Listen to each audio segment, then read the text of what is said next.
This conference will now be recorded. Welcome, everyone. We now have a quorum. Ready to get started.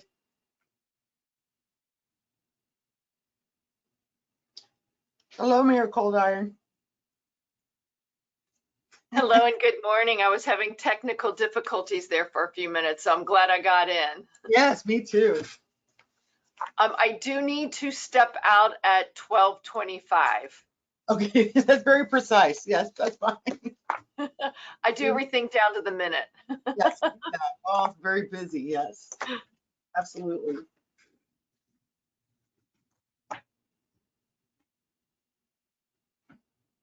Nobody has faces. Everybody has their camera off.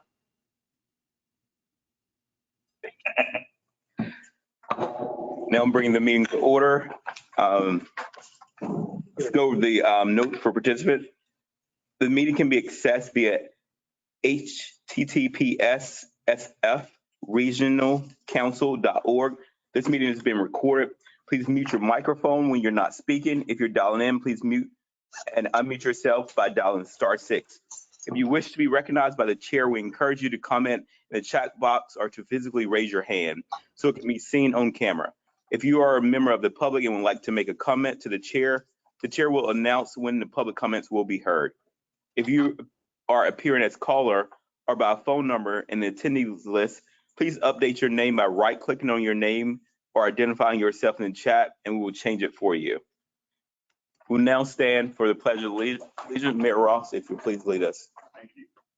I pledge allegiance to the flag of the United States of America and to the republic for which it stands, one nation, under God, indivisible, with liberty and justice for all.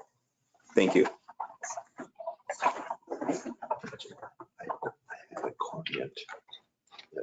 We have a new member here, South Florida Water Management District member, Lorraine Mayer. Welcome. Do we see on the screen? Sorry. We do not. We'll now have Kathy to please call roll. Cold Iron?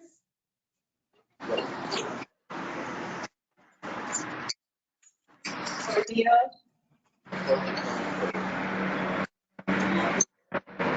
See you there, Cold Iron. You're okay.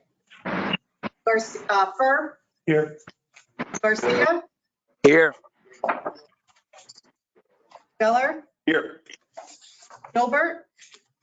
Right there. Goldberg? Yeah. Hoffman? Here. Leonard? Martinez? Monestein? No. Picked it up, apparently. Ross? Here. Udine? Here. Ziotti? here. Andriotta? Ayers? Wynn? Did you say when? I'm sorry. Thank you, Shireen. Statements. Shireen is here. Thank you. Bailey? Present.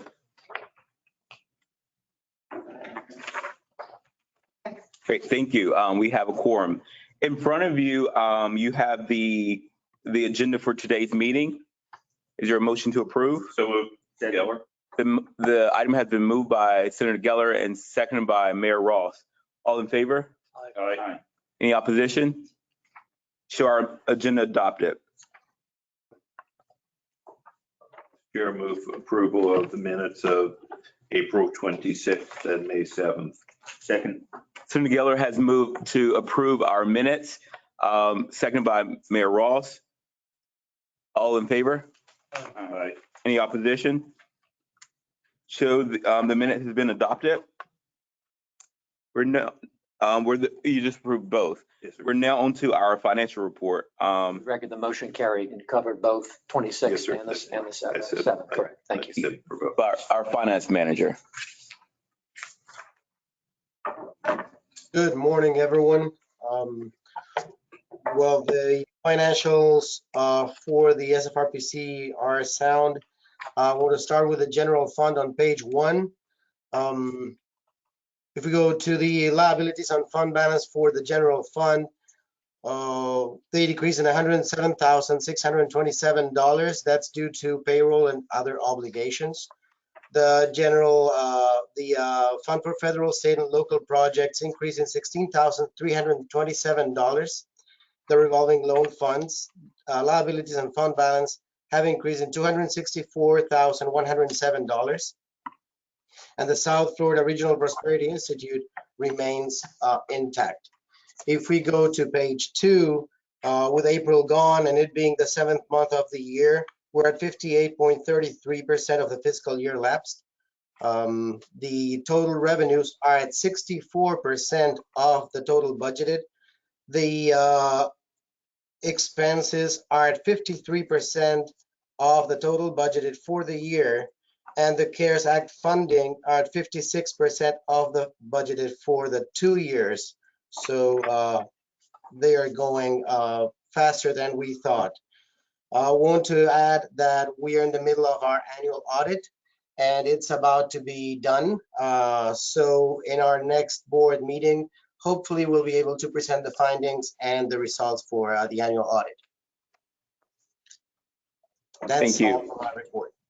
Thank you. Are there any questions of Mr. Pavlovsky? Question. Sure. Senator Geller, you recognize for a question.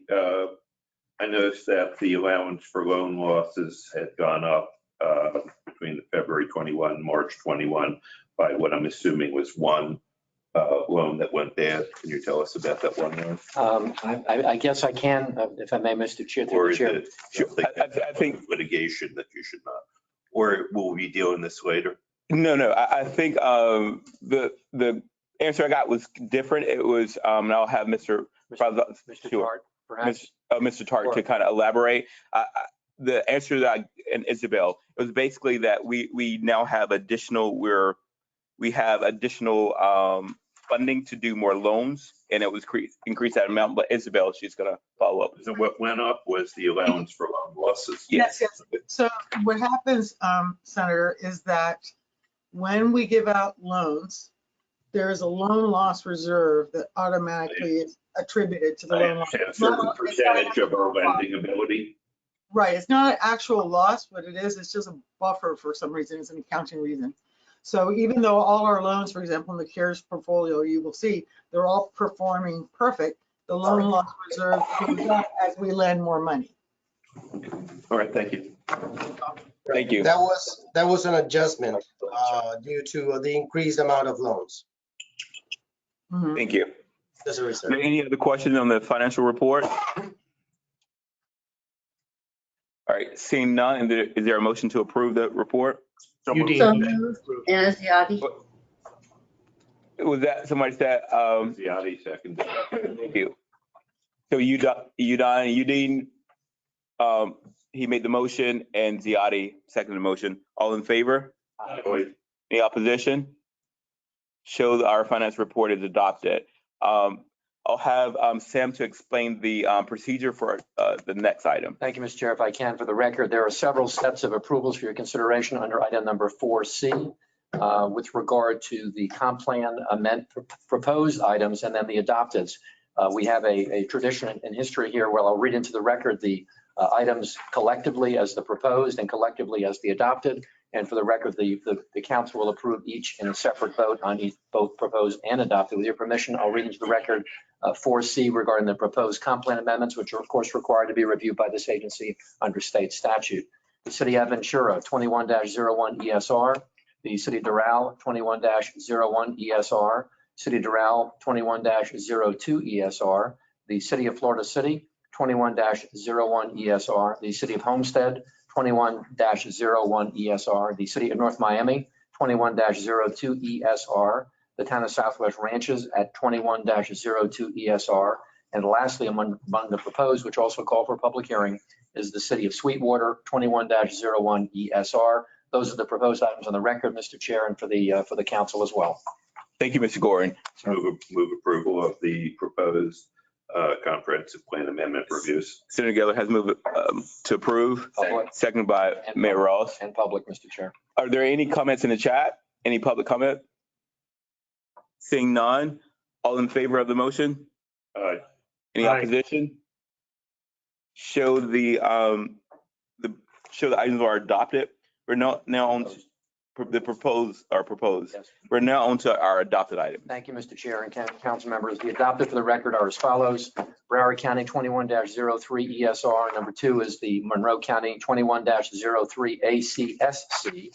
Next up is the City of Hallandale Beach 21-01 ESR. The City of Miami 20-02 ESR. And last but not least, the City of Pompano Beach referenced as 20-04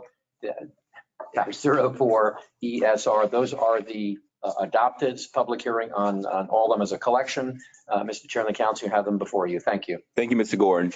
Motion to approve. Mayor Ross, move to approve the adopted items. And Just one point. sure, I was just asked, when, with the City of Hallandale Beach's 10-year water supply plan, Isabel, maybe this goes to you. Have all of their wells been deemed, the wells that they were had in Hallandale, are those all gone now? Are they only used in the Hollywoods? I think so. Isabel, do you have clarification, or is there anybody here on the item that can speak directly to that? I'm going to ask Christina Miskus to, our senior planner, to see, she had to undergoes a review, so see if she has any information. And in the meantime, I'll look. She can get back to me. I'm gonna vote yes on it anyway, but I am interested to see where this has evolved to.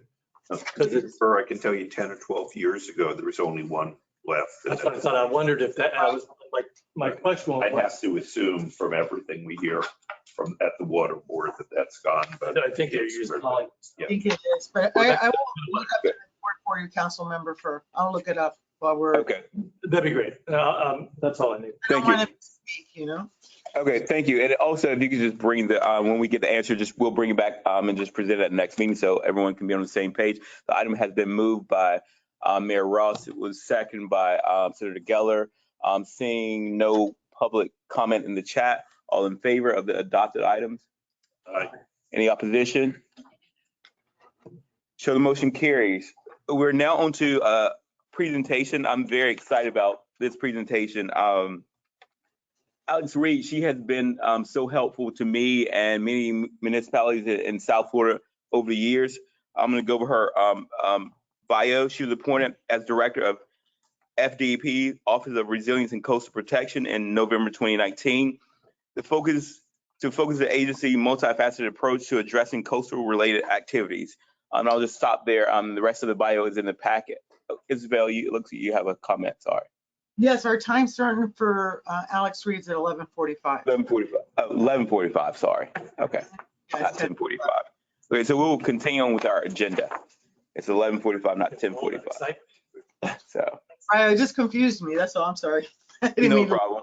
Okay, let's go into discussion items.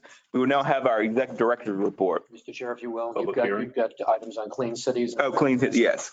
Yes, on the top. I am all over the place this morning. Let's go back to Just read- the regional. So we're on to the Clean City update by our executive director.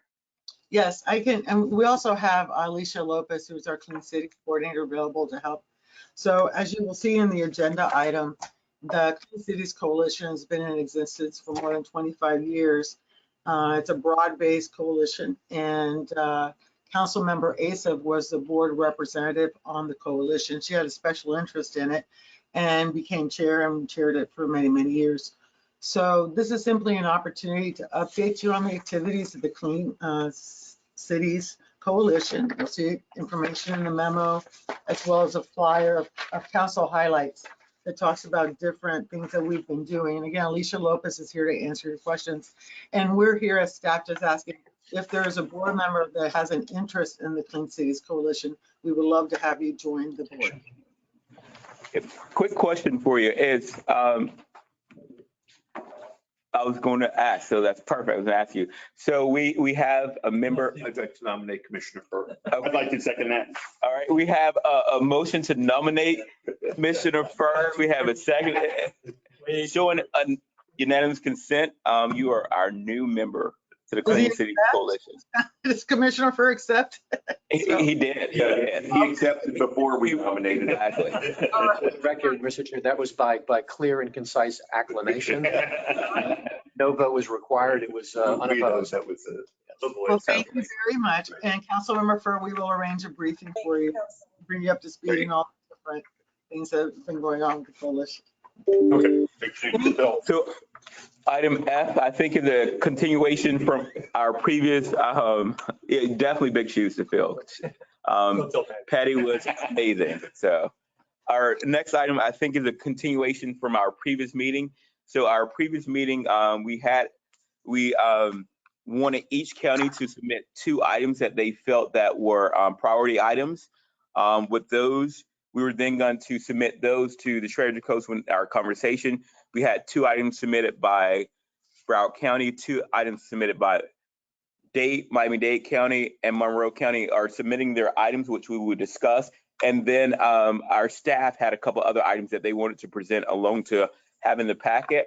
And so we are there. But before we go to staff, were there any, you have questions, Senator Geller? Go ahead. On the CNSF flood risk management and resilience study, I would kind of like that expanded. And what I mean by that is the study itself, which is what we need, is $6 million to start and $20 million potential reimbursable. Once they complete the study and they start to actually fix it, they say that's probably $50 million per canal. And Really? yeah, so they're talking about hundreds. Weren't they talking 18 gates that were? Yeah. So I may be off on that. Maybe it was 15 million. I thought she said 50, but we're talking hundreds of millions Definitely. of dollars on that. So I just want to be clear that, and I think we need to get from Dr. Jennifer Hirado the correct number. But what I'd like this to be clarified is that it is not just the actual study, but the study and the implementation of the restudy. Is there any objection to the clarification? No, not at all. Okay. And I do think that, Okay, 1 second. Seeing none, show that, because Isabel, she's following, make sure that that it's clarified. Go ahead. You had a question, Isabel, about that. So 2 things. One, I have a message from Hondale that they have wells. So I'll find more information about that. So I just want to take everybody a step back. Remember, this is something that was discussed at the Treasure Coast Regional Planning Council, where there was a conversation about the money coming down through the American Rescue Act plan, and that perhaps there was an opportunity to do something together that would get things started. So Senator Geller is absolutely correct in that this is going to cost a lot more than 20 million by the time you do implementation and everything else. This was only the first step, was the idea of getting the study done, and that maybe there would be amongst the different counties, people would want to chip in to come up with the seed money to do that. So yes, I will get with Dr. Hirado and see an estimate, but they're going to they need to do the planning study. And then I guess as a result of that, they'll know what they have to do and then be able to put a price tag on it. But Thank you. What Senator Geller was, a lot more about that. thank you. What Senator Geller was saying was like, we just want to make sure that we're clarifying. We're not just saying we solely want the study. So, but I think you guys are on the same page. I had a follow-up, Senator Geller. A lot of these issues are actual, for septic to sewer in Broward talks about City of Hollywood, Lauderdale by the Sea. Dade is, I understand, discharges into Biscayne Bay, which kind of has effect on the Tri-County area, but candidly has much less effect in the Treasure Coast than it would in the SFRPC. Right. But the CNSF restudy is major in Dade and Broward and Palm Beach and Martin. I'm not sure if it goes as far north as St. Lucie. It may or may not, but this one is absolutely possibly the most regional in nature, other than the rail issues. Thank you. Isabel, I would like our document updated. And so it shows like clearly kind of what Broward submitted and what they proposed, what they submitted, what was proposed, what staff is adding additionally. So there won't be any, we can see kind of pretty much, we had this meeting, we adopted this, and this additional meeting that we're having today, staff has put forward these additional items in which we probably will adopt. So I just want to make sure we're clear. And let's go on before we go into, you had a question on the ones that we've already adopted? No, it was only, I was interested in knowing where, because I saw that Carolina Right. from the South Florida Water Management District was Formerly a Broward County staff until recently. That's right. Was, I think that they were starting to work on this a little bit to try to come up with the numbers. Sure. Let's hold off on the other ones. All right. Let's just so we have the Miami-Dade and Broward. Let's see if Monroe County, while we have Maricopa in here, are there two possibly that they've agreed upon and would like to submit, and then we can kind of move on all the additional things that were submitted by staff. So Maricopa. Thank you, Chair. You know, at this point, I've had several discussions with our staff, and we are a little more unique than you all are, you big counties. For Monroe County, we are only going to be receiving $7 million in the first year, and it's going to come in 2 payments over 2 years. So I'm not quite sure that our little measly few million compared to the hundreds of millions of dollars that you all are receiving up north. I don't really think there's anything that we're going to submit that would impact the rest of the region here right now. And again, I keep asking staff for suggestions, and at this point, we're really not coming up with anything that we think would be a regional ask. You know, Right. specifically what we're looking at possibly will be money for Stillwright Point and Twin Lakes, which is an infrastructure projects in our county. But again, I don't think that that's going to have a regional impact. Okay, well, thank you for that. And if at any point that you do come up with anything additional, please feel free to bring it to the meeting, because we want to make sure that we're here to support your efforts as the South Florida Regional Planning Council. And before we go into the additional items, let's go ahead. Sam or Isabel, can you read into the record just for clarifications for everyone who's on the call? They can see what we adopted really quickly. So if you can read what was adopted by Broward, what was adopted by Dade, and then I'll have Isabel to go and introduce all the additional items. Okay, so yes, as far as what we have on our list, what we discussed and adopted as priorities, so whatever it's adopted means, we've identified priorities, has been the CSNF flood risk management resilience study and implementation. That is a priority. We discussed septic to sewer conversions in general and brought Broward examples as well as Miami-Dade examples. Now, I think there's consensus that those are important. I guess I'm confused. Isabel, sorry, let me just, one quick second. Just really quick, if you just mentioned the 2 items that that were submitted by Dade, the 2 items submitted by Broward, then we'll go to all the others. I just want to make sure that we're on the same page there. So just the 2 items that Broward proposed in our previous meeting, and the 2 items that Dade proposed, and that we showing consensus, we said they were fine. Thank you. Right, okay, so there's more than 2 items. There's the CSNF flood risk management study and implementation. There's septic to sewer conversion in Broward County, which is there. Tri-Rail Coastal Link was also discussed by Broward County and by relationship to Miami-Dade, because the Northeast Corridor is part of Tri-Rail Coastal Link. And also Miami-Dade brought together for a very important project also, septic to sewer conversion that would help convert about 13,500. So that was a Miami-Dade one as well. And then Miami-Dade also brought transportation items. They had 2, which was the Smart Plan North Corridor, which was connecting Miami-Dade and Broward on 27th Avenue, And then the Smart Plan Northeast Corridor, which is Tri-Rail Coastal Link, which again led to the broader Tri-Rail Coastal Link conversation in Miami-Dade County. And then, of course, there are priority items that both South Florida and Treasure Coast have discussed in the past, which included the CSNF Flood Resilience Study, which I referred to already. Generally speaking, water and wastewater infrastructure, Florida's coral reef, humans, biosolids, and affordable housing.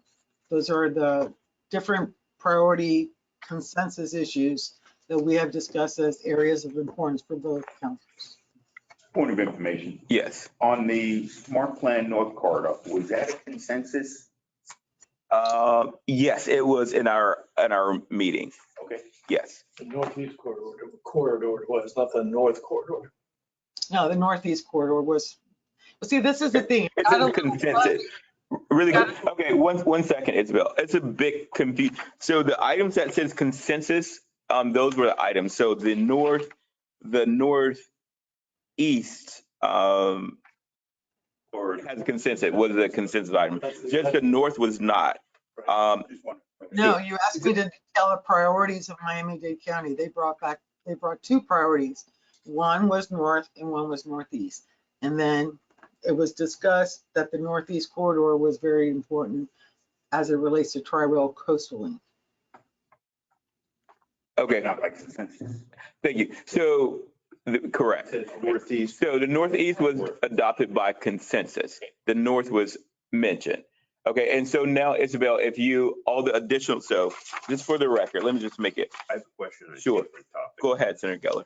And I'd like to ask Commissioner Furr, because he Sure. knows about this better than I do, because this largely affects Hollywood. I thought that at the county, and we've been discussing cost of septic to sewer conversion, we're talking anywhere from $10,000 to $20,000 per home. According to this, it's almost 52,000.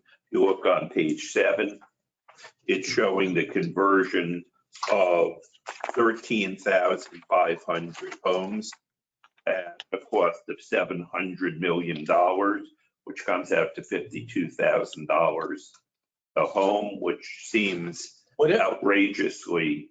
It did balloon because of the reserve capacity. 52,000 per home. They had a legal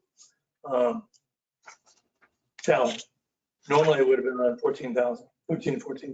Those are the numbers I've seen, but Yeah, the 52,000. legal challenge said that they couldn't use the present reserve capacity on the subject to sewer. And I don't understand that at all. I don't know why they couldn't, but supposedly they couldn't because they were planning on putting it in the GO bond and taking care of the whole thing. They couldn't do it. Okay, So I think those numbers, high numbers are kind of accurate. okay, because I'm just not sure on, let me see if that says, yeah, that says consensus. $52,000 per home just seems a outrageously high number. I mean, I'm Compared to the numbers I've been seeing. Yeah. Isabel, have we scheduled our meeting date with the Treasure Coast? No, Okay, so what we'll do, we'll hold off on this full discussion, but we'll see the items that we will be discussing. And so all the items that are not consensus, we'll discuss at our next meeting and they'll be presented by staff. If you have any questions in the interim, shoot an email to Isabel and we'll have a more full, robust conversation. signature. Sure. I'm not sure that I'm in consensus at spending $700 million on converting 13,500 homes. It just seems there's so many other needs that the cost on that may be beyond our ability. And it's all on one geological Hey. page that we may want to look at. Isabel, was that the amount that was, so when you got this specific amount, because I don't remember us discussing this particular amount. we did. It was presented. I okay. presented it with Miami-Dade Cent, so it's exactly what was presented. Okay. Consensus I makes remember the full conversation, didn't remember the amount. Go ahead. So we should ask. Jimmy Morales, presented. It could be totally different. The consensus could Or be, they've been able to revise it. Because Okay. I just know that every number I've ever seen is between 10 and 20. And at 52, I'm just not sure that that's the best use. I converted mine in that same region for 12,000.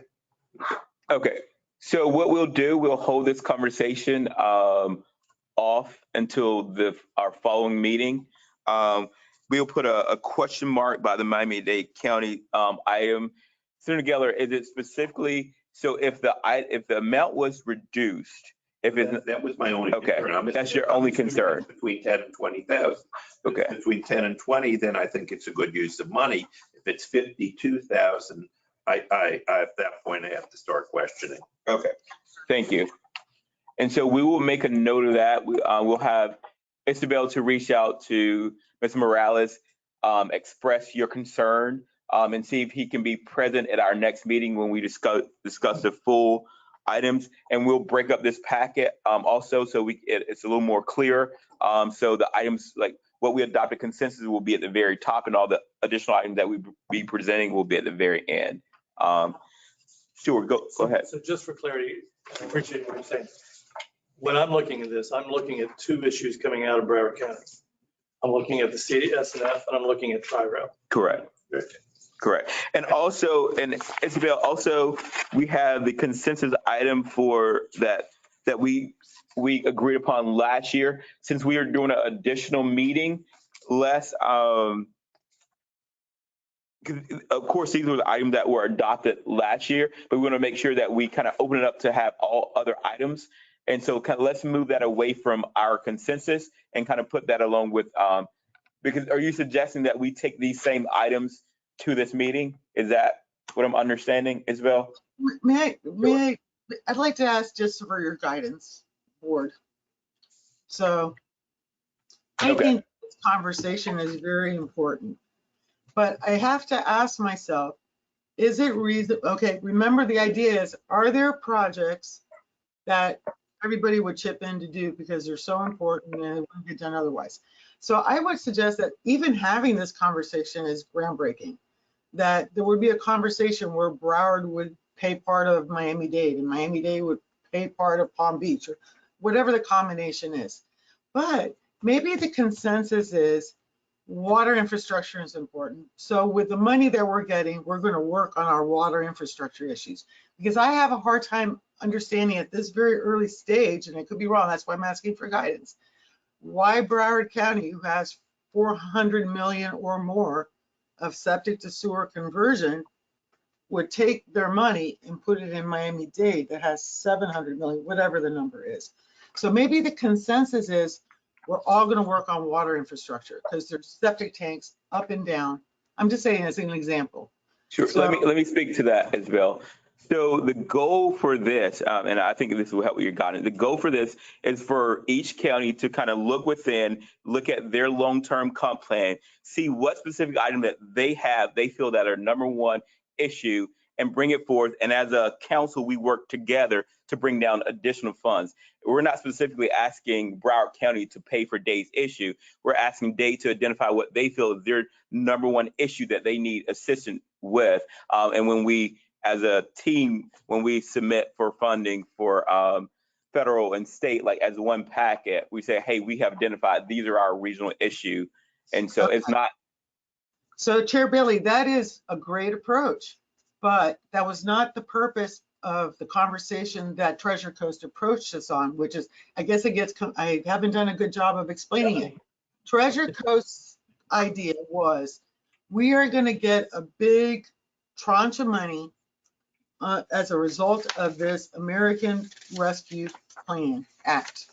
It's going to be one-time money. It's going to come in two things. We may never see that amount of money again. Is there anything that we know of right now that is so important that we would be willing to take a little bit of our money that we're getting in Broward, a little bit in Miami-Dade, a little bit in Palm Beach, Martin, whatever, and chip it together to create a pot of money to take care of that thing that's so important to the region? But I like the approach that you have, which is we identify our regional priorities and then we all work together to advance them. That's excellent. But that was not what Treasure Coast approached us up. They were trying to figure out, is there a project that needs to happen that we all might want to go ahead and pull our resources together? That's why the CSNF is a very good candidate. It's not that much money in the scheme of things, and it has a broad regional impact. So that's an example. There's also a Commissioner Furr may have noticed that we included a proposal to update and it's not a lot of money, it's a little bit of money, but the coral reef studies are way out of date. The ones that look at the economic value of the studies and the resiliency value, they're more than 20 years old. So DEP suggested, well, maybe there's an opportunity to update that study and integrate other ones that have been done, so we have an updated picture of what we're talking about. That's one of those proposals that's on this list. Yeah, thank you for that clarification. That would have been great to have like maybe a letter from them specifically asking before we had the meeting last time, because that's a different conversation from which we had before. And so we're moving in a completely different direction. And so that would have been great information. So let's do this. There are two comments we're going to completely postpone. I'm going to meet with you, Isabel, after this, and so we can. I hate that we wasted the time. Well, it's not waste because we need to have those conversations, and we should go after things that we can work on and kind of support. But that would have been really good information before. So Commissioner Furr, and then Senator Geller, and we're going to move on our agenda. This is kind of piggybacking off what Isabel talked about. When I had talked with Doug Smith from Treasure Coast, and he and I, have worked a lot on the coral reef stuff. And he was thinking the main, probably one of the main things that we could work on together was on the outfalls, because it actually deals with all three things. It deals with septic. If you were trying to build an advanced water treatment plant, and we know there's 5, each one is like, a ton of money, but there's 5 that go up and down the coast. How do you pay for those things? And those have been out of reach of every county, every city, every water system. But that main expense takes care of it. It deals with coral reef. It deals with septic to sewer conversion. It deals with reservoir recharge. That particular those particular projects were things that I think is what Treasure Coast was thinking of, in particular, because each one of us has one in our county. Definitely. We've each got an outfall. We each have a mandate by 2025. And we know that is causing a lot of, there's multiple reasons, but we assume that that's part of the coral reef problem. We know that if you're doing an advanced water treatment plant, that if you're building it, then you can probably build for capacity for septic to sewer and all those kind of different things. So it was very focused on that in particular. And that's where I think we lost sight of that. So there's a couple of things. So because we have the sunshine, like you can come to me, we can have that conversation, and there is no like clear direction. And so I would like to make sure like going forward, everything is kind of formalized. So if there's a conversation with the Treasure Coast, like specifically the matter that was discussed, like there's some type of write-up summarizing and it's presented to us. And that way we're working on the same page. We know what direction that we're leaning. Senator Geller. Yeah, I agree with you completely, Ms. Chair, because I'm afraid after hearing what Commissioner Furr said, what Isabel said, and what you said, we're talking about 2 completely and totally different items here. What Commissioner Furr said, and I think what Treasure Coast said, is we've got this one-time infusion of money, so we should be looking at big, expensive items. I discussed this specifically, the SFRPC issue, with our county administrator. I won't say that she laughed, but scoffed might be a better word, about the idea that we were going to put tens of millions or hundreds of millions of dollars into this. We've got Broward, I don't recall the number, you may be, it's somewhere between 300 and 400 million, somewhere around 350. I think the county got like 3.25 and the city's got 350, somewhere around there. From that 325 million that the county is getting, We've already spent 600 million of the 325. If we were saying, and I'm sure the cities are the same, if we were saying, I'll use the CNSF free study just as an example, that needs 6 million to start. If we were saying, all right, that's so important, we've got this one-time amount of funding from the 325 million Broward's getting the 500 Dade's getting the 200 Palm Beach. I made up the Dade and Palm Beach numbers. Can each county kick in 2 million? If that's what we're talking about, that might be something that would happen. But if we're talking to any of the counties and saying, great, we got all this money, so each of you take half your money and put it towards a one-time big ticket, that's never going to happen. Definitely. Sure. Yeah, wait, before you go. So I think the better question would, since we know specifically what the treasure codes want us to kind of work with them, I think the better I'm not question. actually sure. Sure. Well, I think the better question would be for Isabel to go back, have a conversation with their person, and then I'll meet with Isabel in the interim, and then we get a letter or something, and then we specifically ask that one thing. Do we all agree as separate county, this is what we want to work in, and we're willing to chip in or whatever method? Yeah. And so that's a follow-up conversation. Sure. Go ahead, Commissioner. This goes beyond just the American Rescue Plan. Right. This is talking infrastructure plan.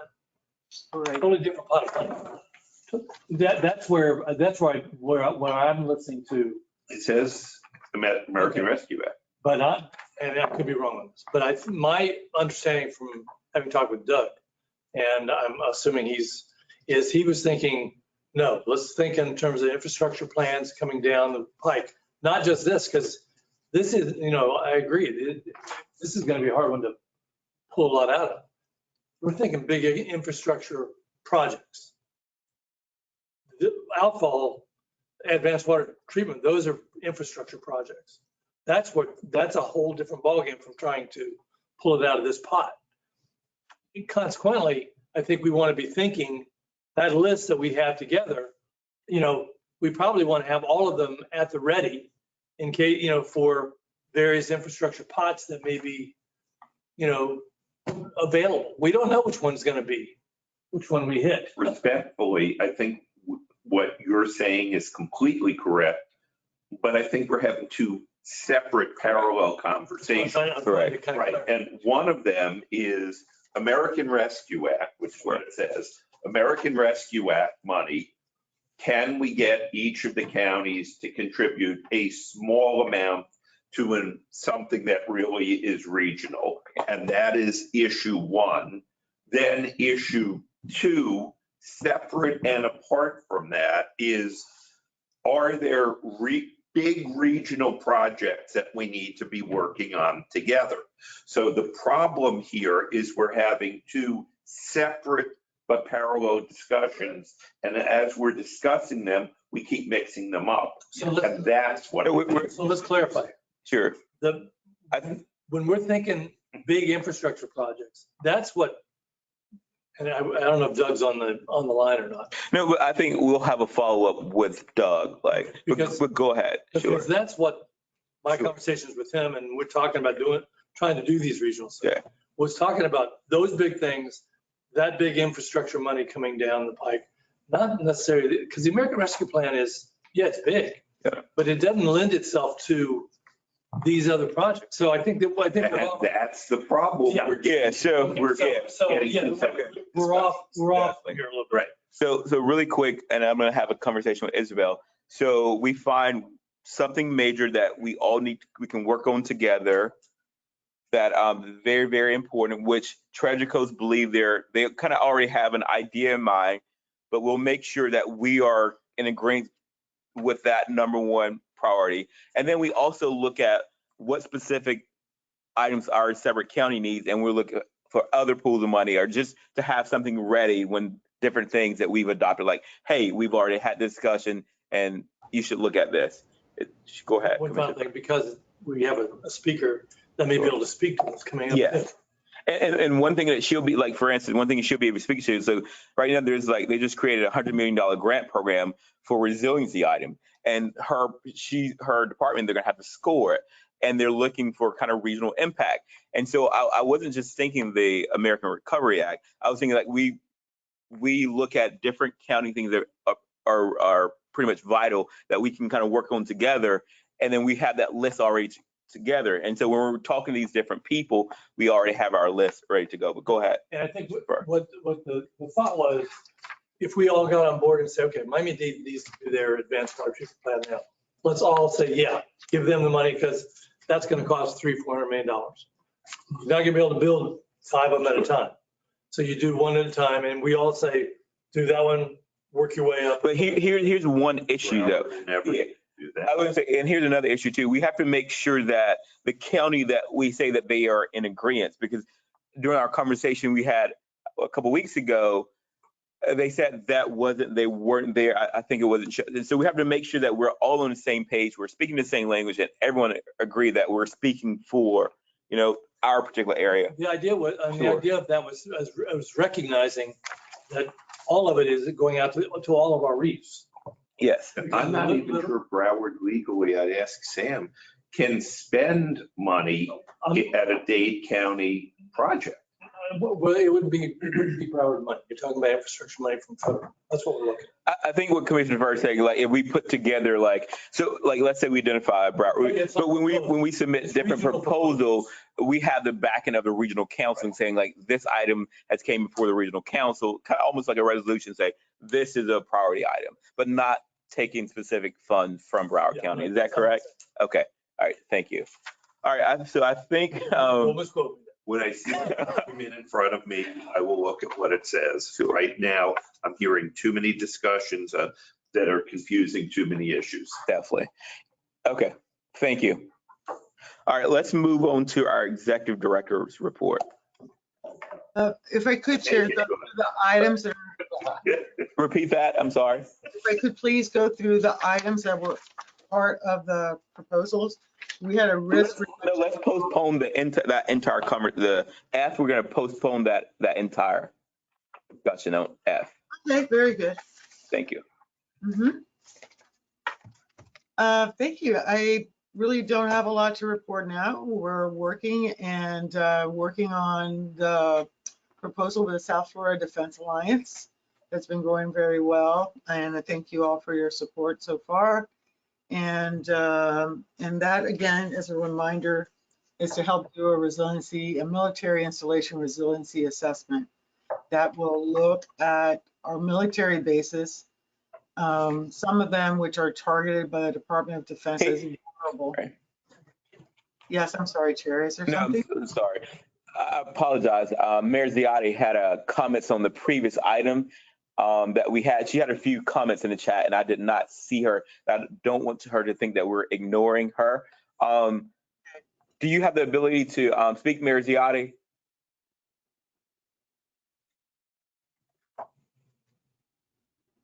I can't read that from here. Okay. Oh, yeah, you're back here. Okay. It was a motion seconded before. You want to read it into the record? Okay. Sure. Will you read, you have your computer. Kathy, can you read her comments into the record, Mayor Ziotti? Because I don't think she has the ability to speak, so. I don't know why. Yeah, I don't know what's going on with the audio. Sure. Mayor Ziotti states, I agree with Mayor Senator Geller. Isabel she says have the conversation to confirm the 2 specific items and thereafter have the conversation with specifics. So she's agreeing with Great. Councilmember Geller. Okay, thank you. And then she also asked about if there was a motion. There wasn't a motion. We just postponed all the other items. Anything that happened at the previous meeting is still Legally in play. exactly. And then any changes will be at our upcoming meeting. So just for clarification. And back to you, Isabel. I just wanted to let Mayor Ziotti know that we were not ignoring her. So thank you. Of course not. Of course not. And so we're doing well. We're looking for a resiliency planner, a general planner with experts in resiliency, water infrastructure. We want to go ahead and move ahead on these topics. And I really don't have a lot to report right now. Okay, thank you. Welcome. Thank you. Also, all the members who have social media know that they've been pumping out the planner position that she's speaking to. Please share it on your social media, your LinkedIn and things of that nature, so we can make sure we have someone great to support Isabel. On to our legal counsel report, Mr. Gorin. Mr. Chair, good morning, council members. Just one quick item. As you know, the council approved in final form the revised and updated statement of organization at the last meeting. That document in red line version will now be converted to a clean document, which is in process, which we'll all get copies of. It'll be the guiding light, so to speak, for the organization going forward. It was a document that took a number of years to invest time in, and frankly is a very legally sufficient document, of course, and is also one which is substantively very, very significant. And on a personal note and a professional note, I thank all of you for your personal insight and direction that was taken in the context of getting it done. It's a very worthy legal document that I think is again, a credit to the organization. So hopefully by the next meeting, we'll have a final version. It'll have a nice cover. It'll be very pretty, but the contents of which will be the most important part. No litigation to report of any consequence except those that are referred to in the revolving loan program, currently pending matters of which there's some clarity there. And other than that, I'm happy to answer questions that may arise today. One more final thing. We have typically posted our final law firm report on the legislative action taken. You know, the governor has some bills on his desk, some which have been signed, some which have not been signed. We will certainly provide that to Isabel and staff, and we can circulate that among the membership as well. So that being said, I'm happy to answer questions. If not, thank you for this opportunity. It's a pleasure to be with the small but august body this morning. Thank you. Thank you, Mr. Gore. It's actually small, but okay. August. Yes. Any questions, Mr. Gore? Nope. We're moving on to ex officio reports. Do you have any reports?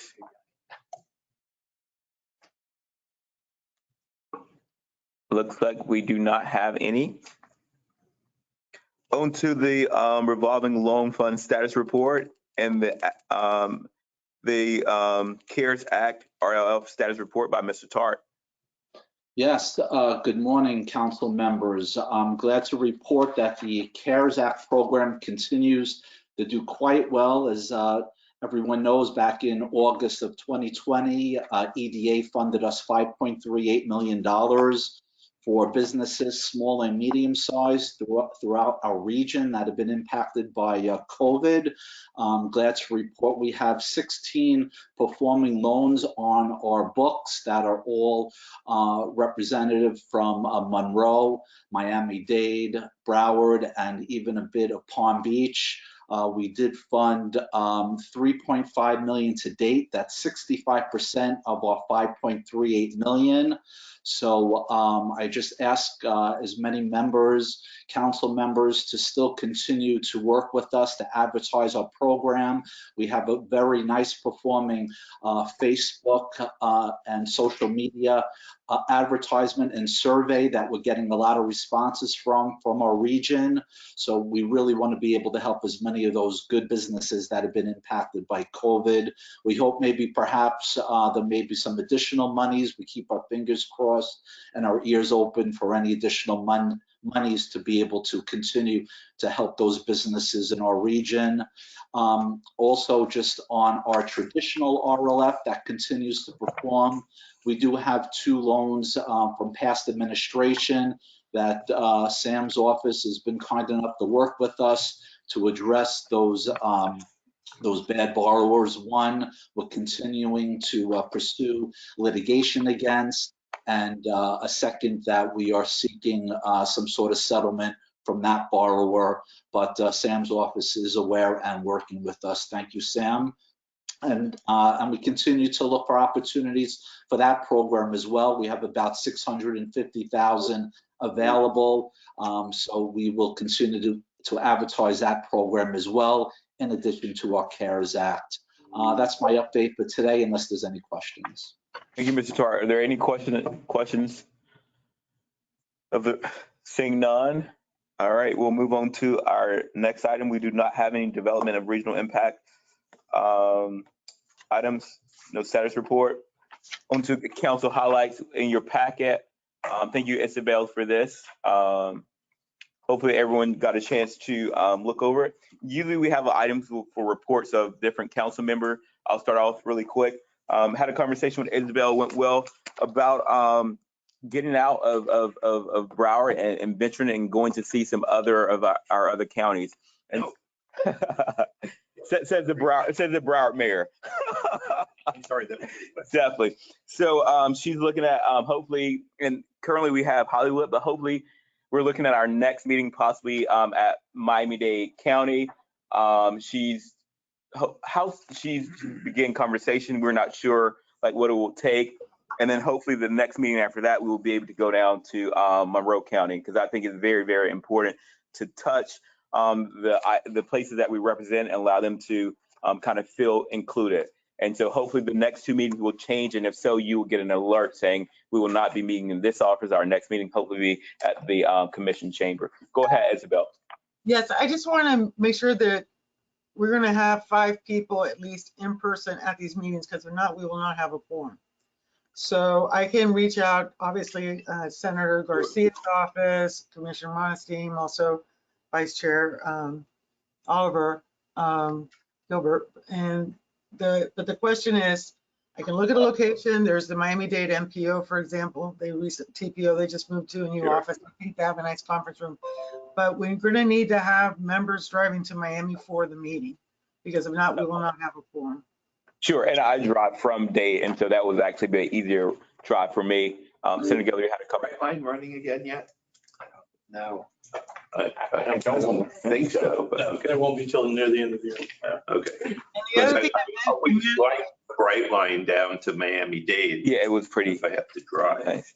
Right. I mean, So they part actually of have, Well, here's the thing. So like now we have 3 members from Broward County here and who attend all the meetings.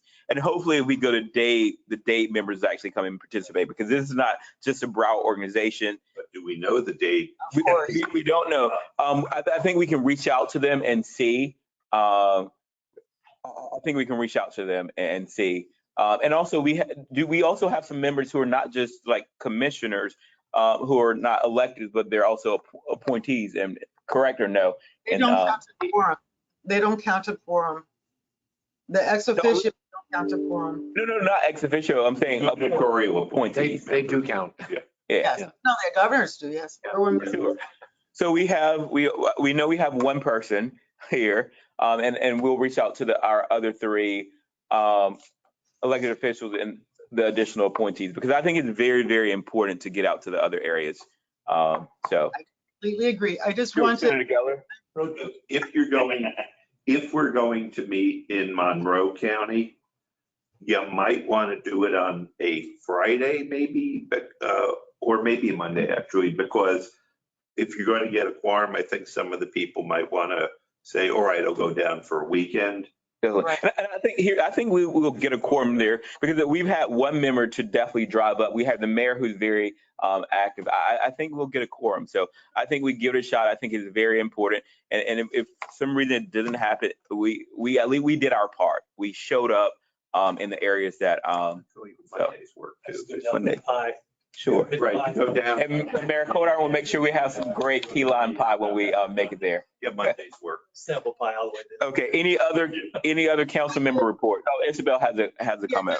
just some clarifying things so I know what to plan for.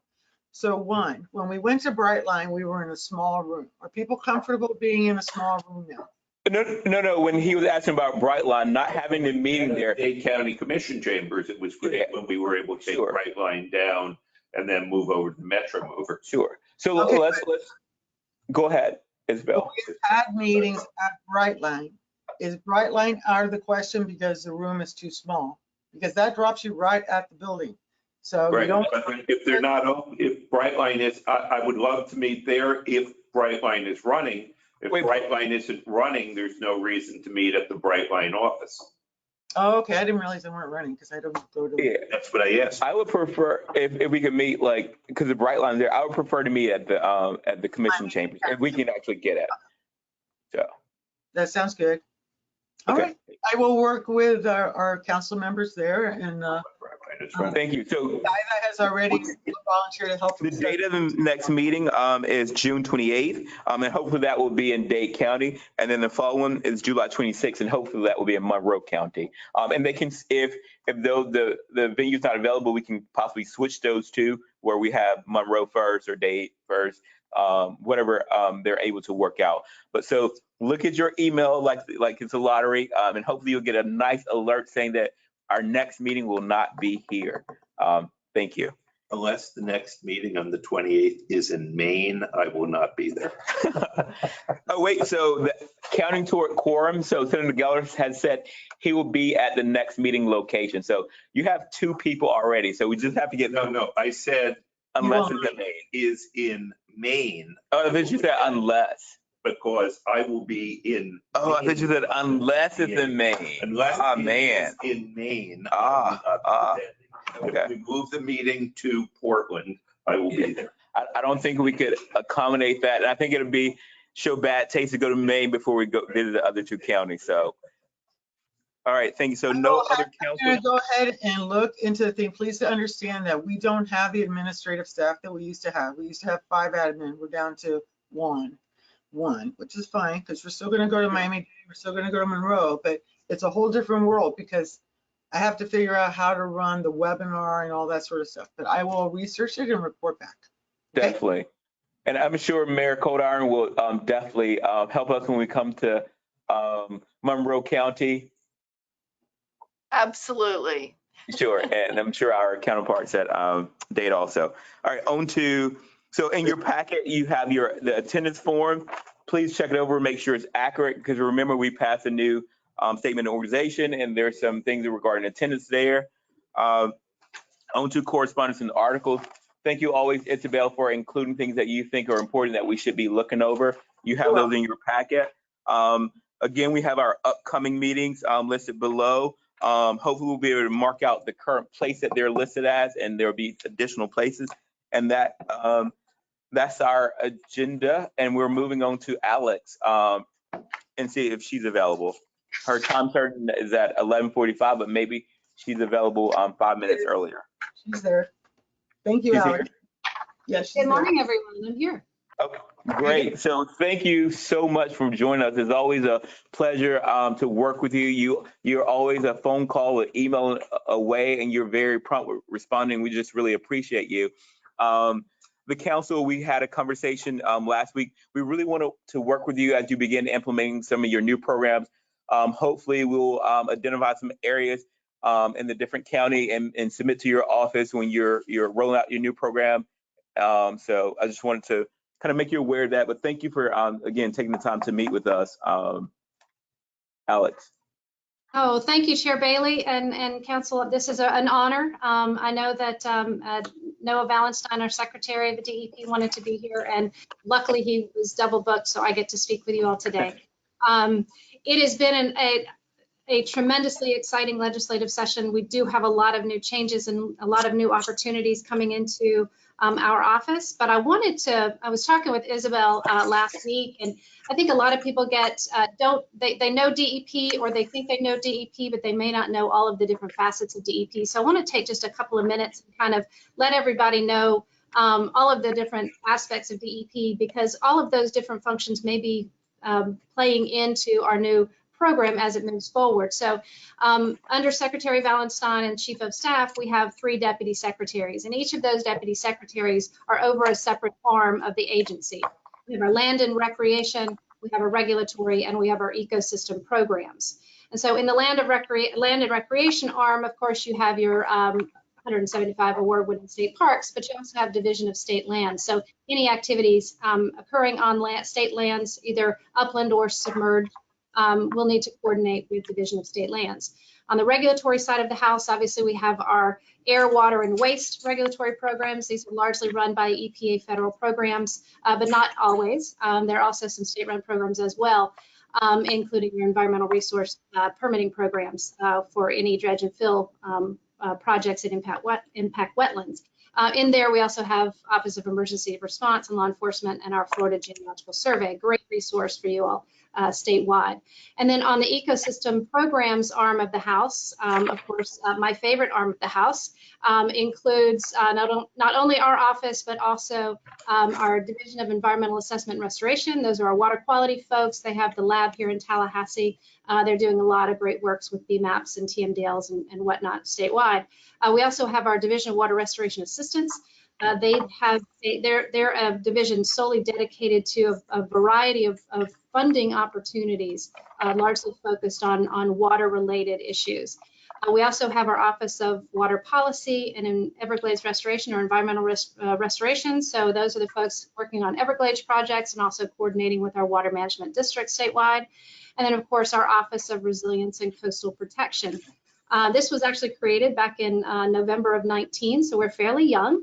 But it's been a great opportunity. We amended a large new program into that. It was created in January of 19, and then we amended the beach and inlet management programs into this division in November of 19. And one thing that I love about our division is that it actually has those same 3 arms, just like the agency. We've got our land and recreation arm with our 42 aquatic reserves, our 3 national estuarine research reserves, and then, of course, our 2 coral reef related programs, both in the Northern Reef and down in the Keys in the National Marine Sanctuary. And then we have our regulatory programs, both with our beach and inlet management area, and also our environmental resource permitting review for any activities on our managed lands. And then we have our ecosystem restoration programs. So within our office, we house the Florida Coastal Zone Management Program that coordinates with National Oceanic and Atmospheric Administration for coastal consistency review. We have our Clean Boating, Clean Vessel Act grant program. We have our Outer Continental Shelf program looking at activities in federal waters off our state shoreline. We also have the Florida Resilient Coastlines program, which I know you are all familiar with. And then hopefully, we know that in July, we'll be welcoming the Resilient Florida program.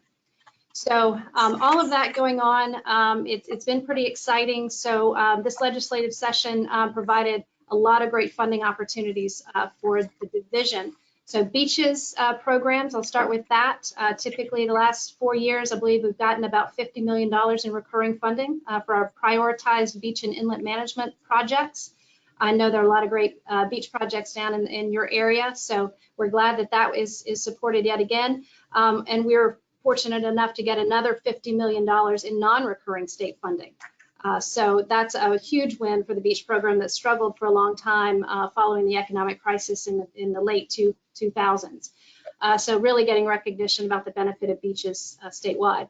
And then there's another $50 million committed for CARES Act funding and stimulus funding. So we're looking statewide at fully funding the prioritized list this year, also looking for any state park projects or storm repair projects that have not gotten funding in the past few years, and then also any state funded investigations that we may need to kind of look at our processes and different challenges that we face statewide. Then we move on to a really neat initiative. I'm really excited about the Coastal Mapping Initiative. We've been provided $100 million to collect bathymetric LIDAR statewide along the continental shelf. And we'll be looking at 2 methodologies for that. We'll be looking at single beam that'll get us bathymetry, high definition, high resolution bathymetry out to 0 to 20 feet in depth, 20 meters in depth, and then a triple beam technology that'll get us bathymetric data out to 200 meters. So once we get that statewide LIDAR data set available, we'll have derived products available on a publicly accessible portal for you all to use statewide. Great uses for the beaches program, resilience, and then managed areas as well. There's also $20 million provided for the Biscayne Bay water quality initiatives. This started last year with 10 million, so we're excited that that funding has been doubled. So we'll be looking at all kinds of water quality related projects in Biscayne Bay. Anything from studies and water quality analyses to septic to sewer conversions and other restoration projects. And some of this funding also does go to some of the coral disease response efforts that we've been focusing on since 2014. And then, of course, the Florida Resilient Coastlines Initiative program that you all have been familiar with since 2017. That did get fully funded again at $10 million. So we're looking at continuing that program because there are some differences in that program and the new program. So we will move forward with funding the planning grants and the implementation grants that have already been prioritized and chosen for funding moving into the next fiscal year. We also have some in-house initiatives that we'll be funding through that program. And then at least half of that funding will go to disease response and restoration efforts for Florida's coral reef. And then now to the big program. I've wasted a lot of your time just to get here, but the Resilient Florida program is, of course, a great opportunity for the state. I know you guys are excited about this. So with this new Senate Bill 1954, House Bill 7019, creates the new Resilient Florida program. With that, we'll be adding about 25 staff members to our office. We've already started trying to get the advertisements on the street for that so that we can be ready July 1 when those positions are available. We'll be looking at kind of, I think, of three groups of entities within that program. We need grant managers, we need funds dispersers, we need a huge planning component to that. And of course, we would love to add technical expertise as well. We're going to need a big GIS mapping component for that program as well. So that's kind of our focus, how we're looking at that. In total, there was about 29 million provided for, about 9 million for operations and contractual services, and also providing funding to resilience coalitions, which I'll talk about in a little bit more in a minute, and then a 20 million for planning grants, and then 500 million placed in the Resilient Florida Trust Fund that can be used for annually prioritizing or annually funding prioritized implementation projects. So we'll get into some more details about that. So the way I see this new initiative, when I read the statute, we're still talking amongst ourselves and how we'll implement. Year one, we'll be looking at identifying critical assets statewide and creating that statewide assessment of assets and the potential threats to those assets. Then the following year, and we have to have that data set, the initiative will be led by our Chief Science Officer, Dr. Mark Rains, just joined us recently, and so he'll be leading that effort to identify critical assets statewide. The next year, we'll be looking at creating a statewide vulnerability assessment. So by using that mosaic of data sets from around the state, both from existing vulnerability assessments and then any new data sets we need to collect ourselves, we'll be using that mosaic to then look at the effects and the vulnerabilities of each one of those critical assets in each of those regional areas around the state so that we have that entire picture of where our most critical vulnerabilities lie throughout the state. So that then following year, we can create a full resilience plan that has a prioritized list, a 3-year spend plan for addressing those critical assets and adapting those critical assets for the future. So a lot of moving parts. That's why we're really going to need to create a planning group within our own program, and then also use you all as a regional sounding board and some collaboration to make sure that we understand our regional assets statewide, and then get all those pictures together, because I know each region kind of has their own methodology and their own they're in different phases of development in their processes. So it's going to be an exciting year. We're certainly going to need collaboration from you all, and that's where the funding part for regional resilience coalitions comes into play. There's about $2 million set aside for helping to fund these coalitions so that they can help their local communities plan for their vulnerability assessments moving forward. So excuse me for that. And let me see, I've got some notes here. Let's see what I have missed. A couple of really key things that I love about the new statutory language is that it helps us to define the critical assets statewide, so we don't have to guess. They're all written right in there in the statute, from infrastructure to natural lands. It's everything in between, so that's really exciting. It also directs us to create baseline sea level rise projections to use for our planning efforts. So we've already started that process with the SLIP study, but we'll continue this on with the new resilience program. One of the other things that we've struggled with in the Resilient Coastlines program up to this point is that there are not minimum standards required for vulnerability assessments. So everyone's kind of doing their own thing, and everyone has a different focus, but that makes it hard to create that statewide data set and put that mosaic together. So now we have in statute minimum standards so that we can get vulnerability assessments to be like for like. We're no longer going to be comparing apples to oranges. So that's very helpful moving forward.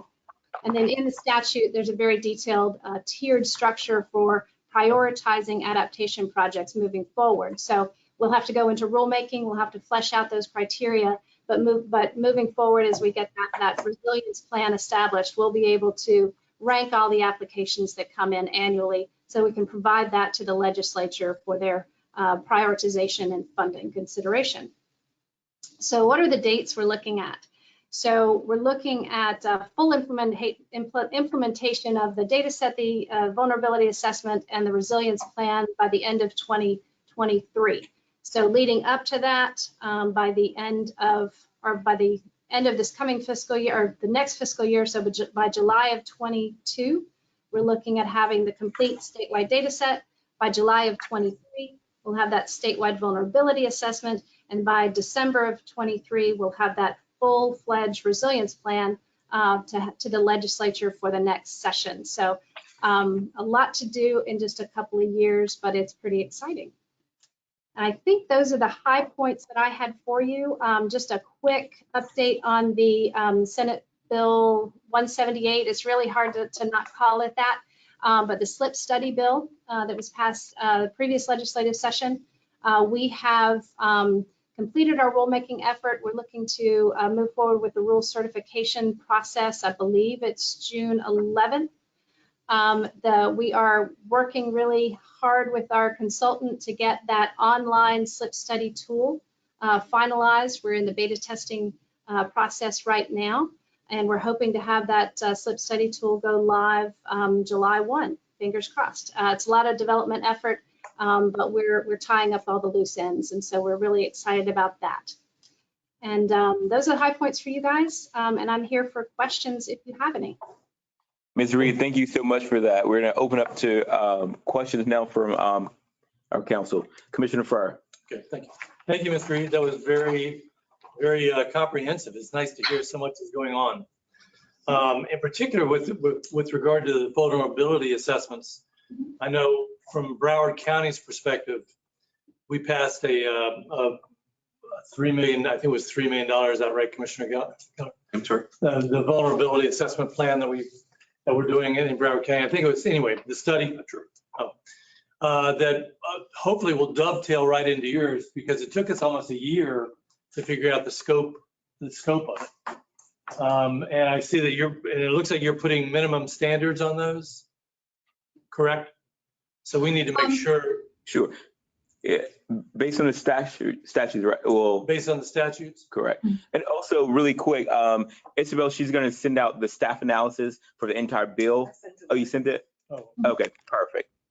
Great. So everyone should have had a copy of the analysis of the bill, and it breaks down every single. I'll look at it more carefully now. No problem. Yeah, because it, obviously from our point of view, we're kind of right in line with what you're doing, maybe just a little bit ahead, but I want to make sure that we're on their parallel tracks there, so that when it comes time to some implementation, we're able to fit in on that. But I do love the work you're doing on state parks. I camp out a lot, so you guys do a fantastic job there. The biggest question I have is, as from both of our regional planning councils met over the last couple years, and have been working a lot on the coral reef issue. And one of the main things that we were trying to do, and we were leaving it up to DEP to come up with a management plan with FWC regarding the management of coral reef, because there's kind of like, it's almost like a, whose turf is this? And I'm wondering how, and when we put forth the bill to rename the conservation up there in Kristen Jacobs' memory, we left out, we had initially wanted to kind of tie that down or figure out how to do that management plan, but we left it up to you, and we left it up to FWC to figure out together what that management plan would be. Can you give us the status of where you're at in those negotiations or whatever? Absolutely. And let me circle back to the vulnerability assessments, because I just want to add one thing to what you said. The minimum standards, and that's kind of my language. So it really just allows us to create that statewide data set. That does not mean necessarily that you cannot do other vulnerability assessments that are focused in other areas. So I just wanted to clarify that it's not an all or nothing. So there's a variety there. Just for us to be able to put that mosaic together, we need certain criteria and we need data presented in a certain way so we can put them all together. So just to clarify that. And thank you all for putting forth that legislative initiative to rename the coral reef, the coral ECA. I know that this was certainly a priority for the area, and Kristen Jacobs was a wonderful advocate for our coral reef. So thank you very much for that effort. So where we are with the management plan is we're kind of in one of those limbo situations in that we don't really have authority in statute to create an implementable management plan. So that is something we talk about with our leadership. That is something that will, looking in next session, hopefully we can come up with a proposal for that. But in the interim, we are already working on developing management planning strategies and collecting the data, the information that we need to characterize that area.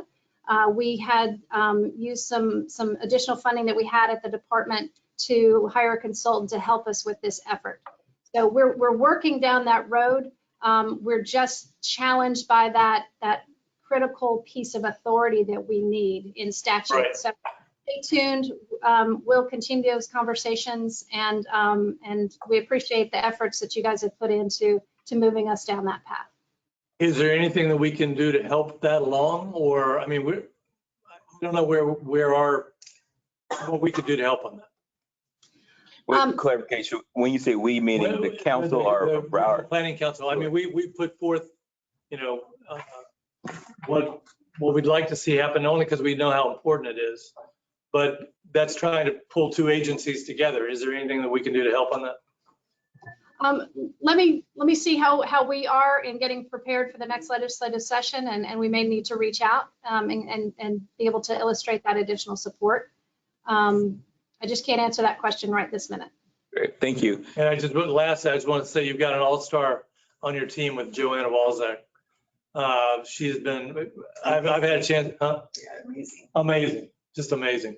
And she, I have to have heard her presentation, I don't know how many times, but she never fails to do an outstanding job. So just to let you know, you got a real star there. Awesome, thank you. My entire team is fabulous, but Joanna's great, yes. Great, thank you. And just to echo his comment, the South Florida Regional Planning Council is like, we would love to be a resource to you and however way that we can help you and work with you. And so as you kind of put everything together, just please be mindful, and we are just ready to step in as needed. Senator Geller with the question. Yes, thank you, Mr. Reed. By the way, first, I'm pleased to see you got your degree from Florida State University. I just want to tell you a fine university. I got my undergrad and law degrees from there. So I don't know how much of of our meeting you were watching, but two issues came up, and I'd like to ask if DEP has any idea on how we might be able to assist on those, because they're both mammoth ticket items, and I just don't know how we're going to be able to deal with them. I believe that, I know Dade and Broward, I believe it's Dade, Broward, and Palm Beach, yes, all have mandates to close their ocean outfalls within the next, I think it's 3 years. And by the way, I think if this is the right thing to do to close the ocean outfalls because of the immense impact they have, but I'm also aware of the immense fiscal impact that they have. And I just don't know, I forget how many hundreds of millions of dollars that is, or I believe the correct technical term is gazillions of dollars. But I just don't know how we're going to be able to do that in the next 3 years. And on a related topic is the sewer to septic, which we also need to do, and which would increase the amount going into either a replacement or currently the ocean outfalls. And that we were just hearing today, I'd always thought that was 10 to 20,000. We've just heard today it's in excess of 50,000 because of a court ruling. So just in Broward, I think we're talking about 420 million to complete that, according to numbers we got earlier. In Dade County, there was discussion of $700 million just to convert 13,500 of the homes, which to me seems a baffling, mind-staggering number considering the total cost of conversion. Does FDEP have any ideas on how to help us with either the ocean outflows or the sewer to septic conversions? Or if you don't have any idea on any fiscal issues, any other bright ideas? Because I'm kind of stumped right now. By the way, I'm Steve Geller. I'm the mayor of Broward County. And I spent 20 years in the legislature. And you're a Seminole, so. And I'm a Seminole. So a couple of things I might throw out there. I used to be in the Division of Water Resource Management and the Division of Water Restoration Assistance, so I move around a lot. But Division of Water Resource Management obviously is going to be your point of contact. That's the regulatory arm, and I've been out of that game a little bit longer than I feel comfortable answering your questions from a regulatory perspective.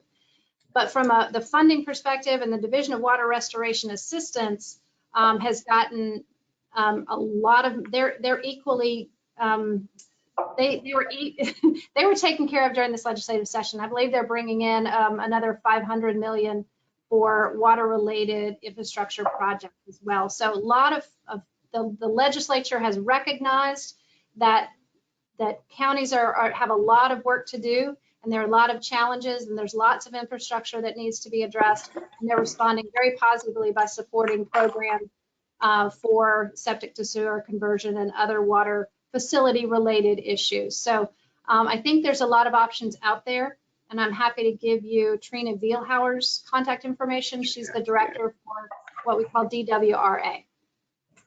Trina, could you spell that name?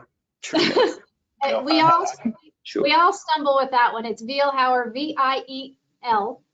V-I-E-L. H-A-U-E-R. Okay. Do you have an email? I'm sending it to you. Okay. Okay. I got it. Sure. Okay.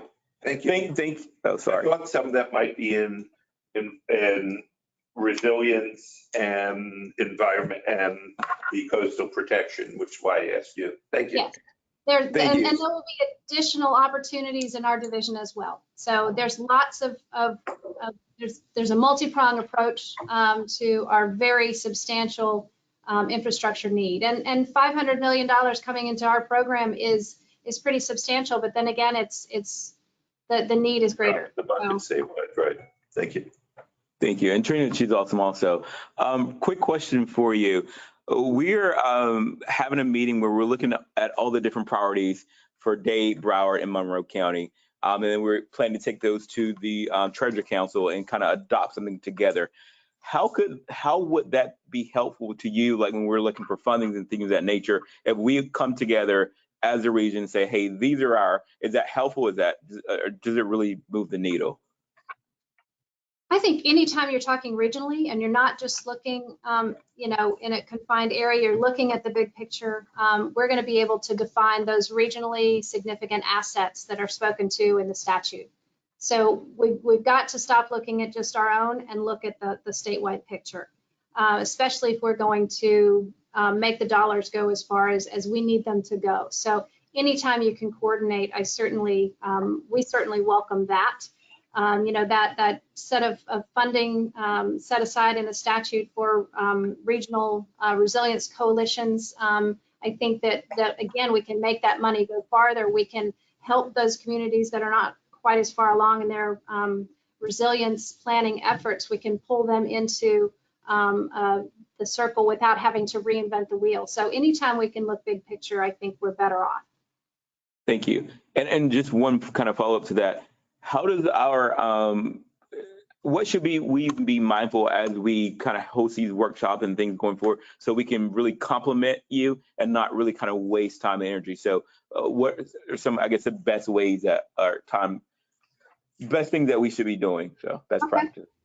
As you get questions, and it's something I forgot to mention earlier, we should be going live on an application portal for this new program starting July 1. So if we go live with the portal July 1, we have to accept all of our applications statewide, both from communities and also from the water management districts by September 1, so that we can then give a plan to the legislature for consideration by December 1. So we're going to get that portal up and running. It's going to have information about the new program.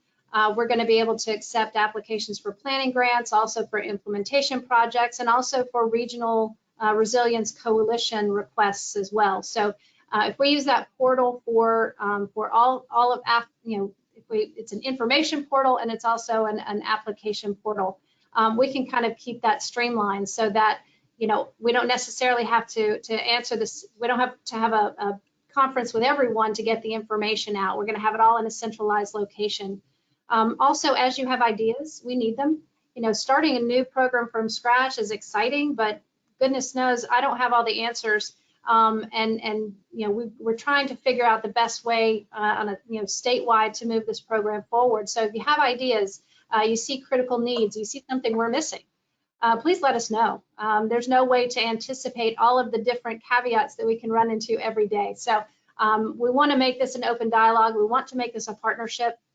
So anything that you can do to help us in that effort is really welcome. Great. Well, thank you for that. Are there any questions, any people online? We also, if we can check the chat, because I know Mary Giada, she was participating in the chat. Let's just look and see, make sure there's no comment. Doesn't look like any. Well, Ms. Reed, thank you so much for spending some time with us today, and we look forward to working with you going forward. Absolutely. Thank you so much. Okay. Are there any comments before okay, seeing no comments, we have concluded our agenda, saying no more business before the council. Commissioner Furr moves we rise. Right. Before you go, I need one. Okay.